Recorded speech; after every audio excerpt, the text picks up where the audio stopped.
Magandang araw sa inyo mga kapugi. Ito ang pangatlong araw na paggawa natin ng paliguan dito sa gilid ng sapa. At ito lang din yan malapit sa taniman ng aking biyanan na babae. Sipag at syaga lang ang puhunan, bonus na lang ang kapugian. Kung wala ka nito ay lagi kang talo. Umaga pa lang ay papunta na ako dito sa sapa mga kapugi. At namutan ko dito ang aking biyanan at ang aking bayaw na gumagawa ng trellis dito sa taniman ng biyanan kong babae. At iniram ko rin dito ang kwantis ng aking bayaw mga kapugi. Nagpitas na din dito ng mga gulay itong aking asawa na ipanghalo sa pinalambot niyang karne. Magapa na kasi yung upo dito mga kapugi. Tataba ng upo. Dito lang yan malapit sa sapa natin ginagawan paliguan. Marami ginto nga daw. Sabi ng mga followers ko marami daw ginto. Nagtanong kasi dito ang aking binan mga kapugi kung sino daw na yung mga nag-comment na may ginto daw dito sa hinukay kong paliguan. Uy, ang linaw na.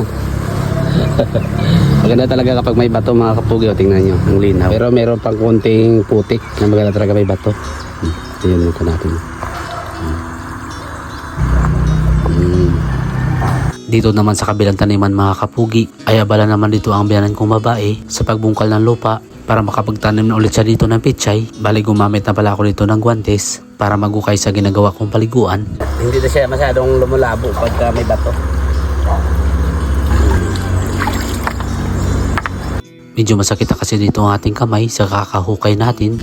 Yung mga maliliit kasi na butil ng mga buhangin ay bumabaon sa ating kuko mga kapugi. Bali ang gagawin pala natin ngayong araw ay papalapadin itong area nating paliguan. Napansin ko kasi na medyo maliit yung ginawa natin nung una kaya binawasan ko ulit ang lupa sa palibot nito.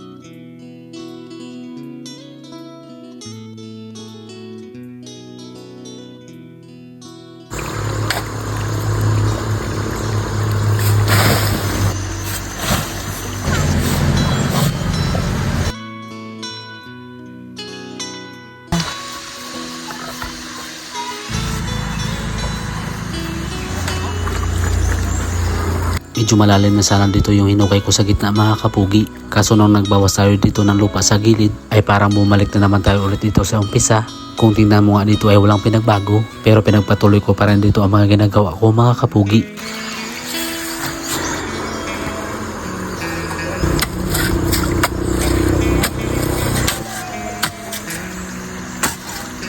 Kami ko si Kawyang.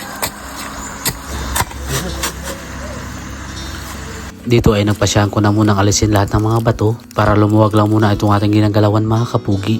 At balak ko na din na ayusin dito yung dinadaluyan dito ng bukal. May nagsuggest din kasi na laliman ko pa daw yung ginagawa kong maliit na balon. At para daw luminaw ay lalagyan ko daw ito ng maliliit na bato. Pero bago ko gagawin yun mga kapugi ay inalis ko na muna yung mga nakatambak na lupa dito sa gitna. At nagbawas din ako dito ng lupa sa kabilang gilid.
Sa oras na ito ay alas 11 na mga kapugi. Umuwi na muna ako dito para mananghalian at magpahinga na din. At babalik na lang ulit ako dito kapag hindi na ganong mainit.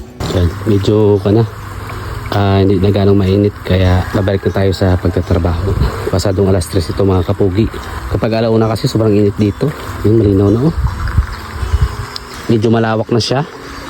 Pero bawasan pa natin dito banda.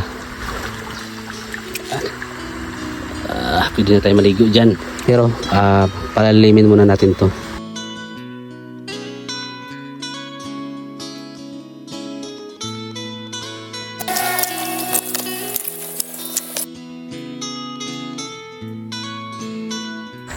Napalawak na natin yung palibot ng paliguan. Ang focus na lang natin ngayon ay palalimin. Kaso ang problema ay napakahirap magukay dahil mabato. Ang buhangin pala nito ay may halong puti. Pagka kumukuha ka ng bato, mahirap bunutin. Kaya ito yung mahirap na parte mga kapugi, yung pag-ukay. May halong putik.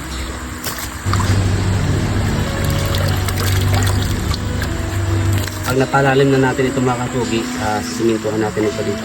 Sisimintuhan rin natin yan mga kapugi. Malapit na pero malayo pa. Ay, nako. Sa mga followers natin dyan na nagsasabi na bagal tayong gumawa, kayo na lang gumawa dito. Para ma-experience naman, yung puro panood na lang kayo tapos magre-reklamo pa kayo na mabagal. Kahit nga ako, pinipilit ko na nga bilisan eh. Sa totoo lang, kung excited kayo nga matapos itong ating paliguan, mas excited ako mga kapugi. Kaya gusto ko na magbaba dito. Dahil napakainit yung panahon ngayon. Kaya pagpasensya na kung mabagal yung progress natin sa paggawa ng paliguan. Dahil di natin expected na maraming bato talaga. Huwag kayo mag-expect mga kapugi na mabilis itong matapos. Kung nakikita nyo naman, solo lang po tayo dito gumagawa. Ayun. Yan. Pinalalim ko talaga ito.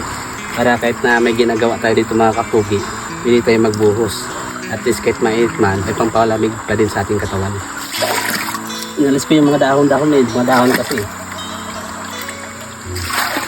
Maaga ulit ako dito pumunta sa Sapa mga kapugi. At maaga din sila dito nagchichismisan dito sa ginawang kong paliguan.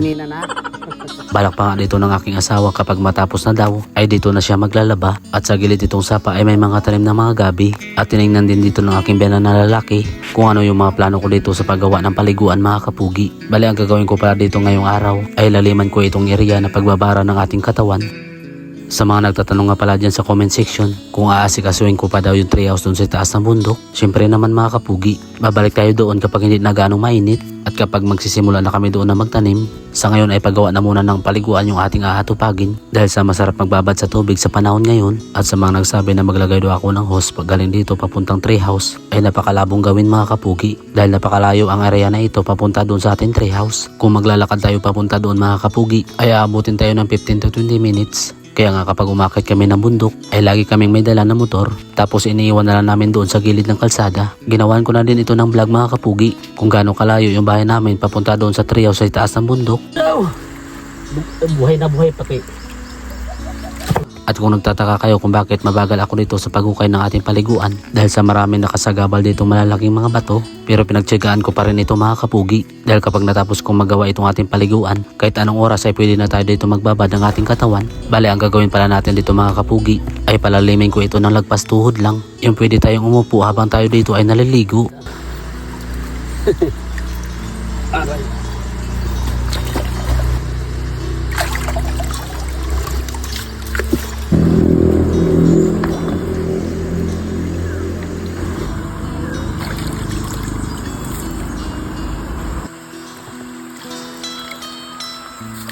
Sa ngayon kung inyong pagmasdan ay parang paliguan ito ng kalabaw dahil sa malabo dito ang tubig gawa ng putik. Pero kapag nasimento na natin ito ang bawat gilid ay lilinaw din ito mga kapugi.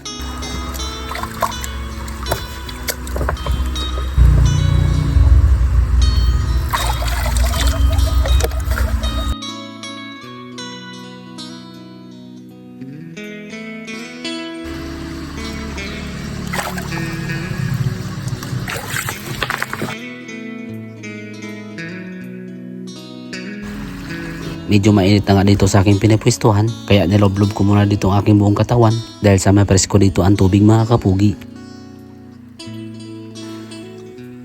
Dito ay nalisan ko na muna ng tubig para mapapalitan kagad ng medyo malinaw. Medyo natagalan nga ako dito sa paglimas ng tubig dahil sa marami na ditong bukal na umaagos.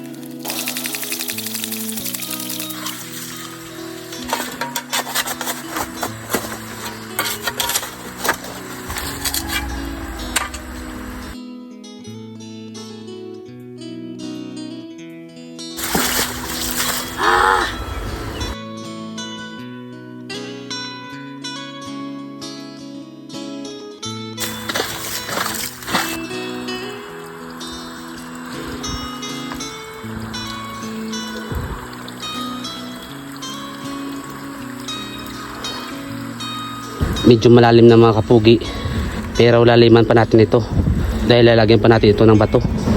Kapagod.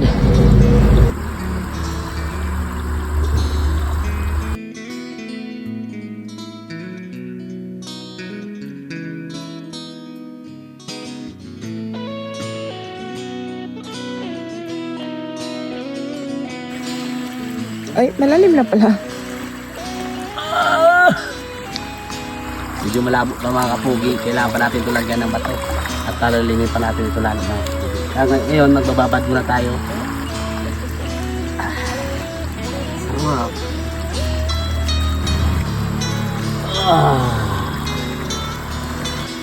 Ang panlaw. Oh my goodness.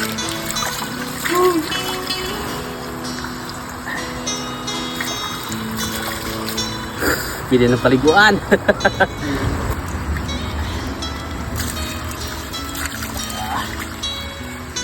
Bukas mga kapugi ay magsisimento na tayo. Bibili na tayo ng semento. Tapos dito na tayo kukuha ng buhangin para gagamitin dito.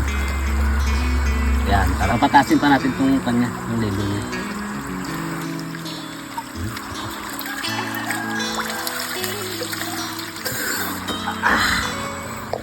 At kung nagustuhan nyo itong aking vlog, please follow, like, and share naman itong aking page. At pa-comment naman kung saan nakabot itong aking video. Sa mga nakaabot sa dulo na aking video, maraming salamat at God bless sa inyong lahat.